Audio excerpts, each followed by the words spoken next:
My name is Diana Roni, and I'm doing this program to discuss with you the concept of living free. And by that I mean, what if you woke up every morning and you got to do what it was that you wanted to do with the total understanding that you were in total charge of your life, and all the decisions that you were making were actually building a life that you wanted, that you created, and that you were satisfied with. Because the fact remains that you actually are living a life that you decided and you created. You just may or may not be satisfied with that life and how you've chosen to create it. And sometimes it feels like there's no way back, like this is where you are and there's no way to turn around, or it's too late. And sometimes when that happens, we make a worse decision because we stay on that path and then something will come crumbling down. And I have a few terms that I use to talk about this. One is that we're asleep. And what I mean by asleep is we are not absolutely conscious of the conditions of our life, because sometimes it just feels too overwhelming to look at certain elements, certain things that we just feel like, I don't know if I want to face that. But those things are growing and developing and just waiting for the moment where something's gonna come up and you're gonna say, how did I miss that? And the how did I miss that answer is, you were asleep. There's a word that I also use that people like less, and that is, it's almost like we're delusional.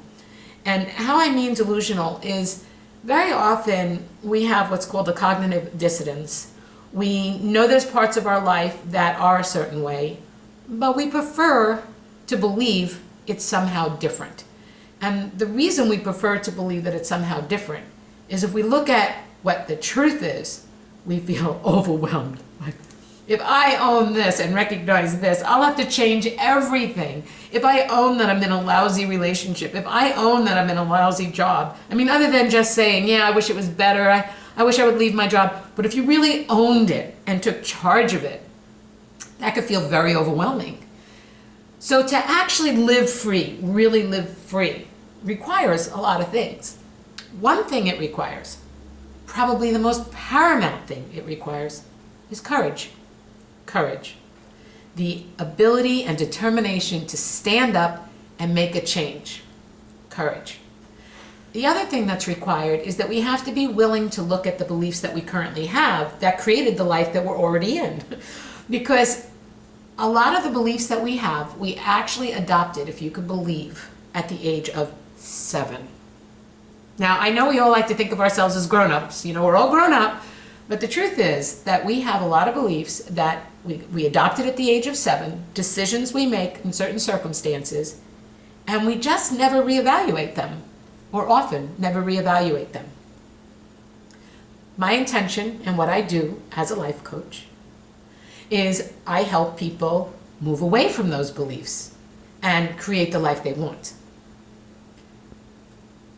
The truth is, you can do this, but in order to do it, you have to get out of delusion, you have to get out of being asleep, you have to wake up, and you have to face what's in front of you. And the amazing thing is, you might hear that and go, oh, I'm already exhausted, Diana, no, I don't want to do that. Or you might say, oh, I don't know what you're talking about, lady, I've done all that. It is really not quite as overwhelming as it seems, because it's going to be you getting in alignment with your own truth. And when you are in alignment with your own truth, you have total peace. No matter what's going on around you, you have peace. And my wish for everyone is to be able to obtain that peace, to be able to live in their own courage and stand for what they believe in, and not be controlled by anything outside. So like a marionette, you've got the marionette, and then you've got the hand. Maybe you're the hand. Maybe you're trying to control everything around you, all the parts, make sure they're all moving, just the way you think they should. And so you feel pretty much at peace because everything's working, okay? But as soon as one of those parts doesn't move the way that you thought that it should, you're no longer in control, and now your life is out of control. Or on the flip side, you're the puppet. And you could interchange, by the way, okay? But if you're the puppet, what that means is you are constantly being controlled because you perceive that you have to do the things that are being asked of you from the people around you. or from the organizations around you. So this is not just about the personal relationships, which is what I focus on, personal relationships, but it's also around business relationships. Anything where you view that someone else outside of you has authority over you is what I really hope to help you move away from. And to recognize that you are your own authority and your own morality can be your guide. And it doesn't have to be what was instilled in you at the age of 7. It can be what you actually believe now at your current age. Something you might not have even assessed. We've been so browbeaten into what our truth is at such an early age that we tend to just keep staying with that indefinitely, thinking, I guess this is just what I believe. And sometimes we don't take the time to actually factor in, is it really what we believe, or do we believe something different? So the overall goal is to actually imagine all those marionette strings being cut. And then all of a sudden, if you were only left to your own recognizance, what position would you be in? If you didn't have to control anybody else out there, what position would you be in? And would you be happy? And I think sometimes it's almost overwhelming. If I didn't have to control anybody else and I only had to take care of myself, wow, that's a whole lot of free time, right? And it is. And this is not about disregarding the needs of others. It is not about disregarding other people. Not at all. It's bigger than that. It's about no longer disregarding ourselves. About no longer disregarding ourselves. Now you might be wondering, why is it I have this information? Like, where did I get it? Well, I'm very experienced at what I'm talking to you about. I spent my entire life first in a career that consumed 25 years or so of my life. And I was so seeking validation from authority that I would give my entire life to work so that I could make it to the top, so that I could get financial success, so that my dad would know how great I am, my company would know how great I am, because I needed somebody to tell me, show me, confirm for me that I was so great. But in doing that, in my quest for all that financial success, you know what I wasn't looking at? I wasn't looking at my life. So in 2005, I left my career. It was a time for me to realize that I wasn't really enjoying it anymore. I needed to move on. But it was really hard? I couldn't distinguish my career from me. I was what I did. So suddenly I was asking myself, well, if I leave this, what am I? If I leave this, what am I? Recognizing that, I knew I had to do something different. And I started looking at my beliefs, and I realized I equated, money and success as life. And that's just this much of it. And finally in 2005, I said, you know what, I get it. I could free myself, and obviously I'm going to progress and take you through how as my program begins. When I left in 2005, what I really realized, while I was ignoring my life, it was falling apart. It was falling apart. And an emphasis of what my training is going to be about is about abuse. About abuse that we accept from other people and abuse we bring on ourselves. And I feel overqualified to teach this.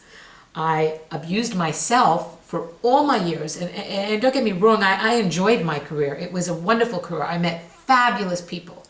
But I sacrificed myself and my health. It was consuming. And then when I left my career and took a look at my life, I realized I had chosen abusive situation after abusive situation.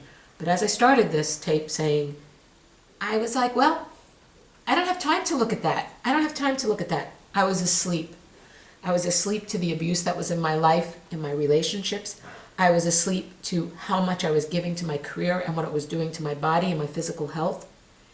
And when you first wake up, When you first wake up, it's big, feels overwhelming.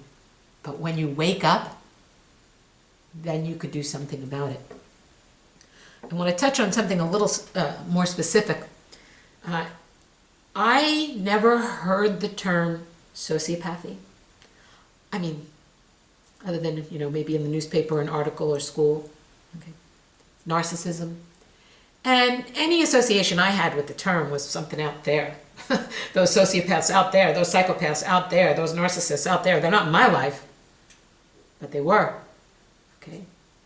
And so part of the freedom is to recognize your own power. And one power we all have and often ignore is the power to say no. The power to build our own boundaries. The power to create our life. The only way we can create our life is recognizing that we have the power to do it. And when you say no, most of us immediately feel guilty. Like, oh, I said no. They wanted me to do this and I said no. And then we start to explain and justify as if we have no right to say no. But actually we do. And because of the beliefs that we've adopted early on, like I said, maybe the age of 7, we often don't see our worth. And so we see ourselves as servants to others. And although I am and still do devote myself to service to others, it is different than being a servant to others. I will serve, but I will not allow myself to be abused. I can now say that, and I can commit to you that it is true. And we are so quick to sacrifice ourselves that we sometimes don't realize, just are unaware how much we're sacrificing ourselves. And Gavin DeBecker has a book out there called The Gift of Fear, and in it he says that, especially women, but people, need to understand that no is a complete sentence. It needs no explanation. No is a complete sentence. And my intent with the program that I'm going to have available to you on the internet is to talk about how to set your boundaries, what to see as the red flags of sociopathic and narcissistic abuse. These individuals are very prevalent. According to Martha Stout, it's 1 in 25 people. If you factor in a broader scope of sociopathic behavior, I feel very comfortable saying the number is much higher. A lot of new statistics are showing that it's higher. And if you don't see the flags and you don't think it can happen to you, you may very well be a target, as I was. And what may surprise you about the concept of being a target is a target has high self-confidence and low self-esteem. High self-confidence and low self-esteem. It's like being a queen on a chessboard, only you don't know you're the most powerful piece on the board. But the people who are manipulating you do. And so they are manipulating your power for their benefit while you are ignoring your own power to defend and protect yourself. And to raise your self-confidence and self-esteem is always beneficial.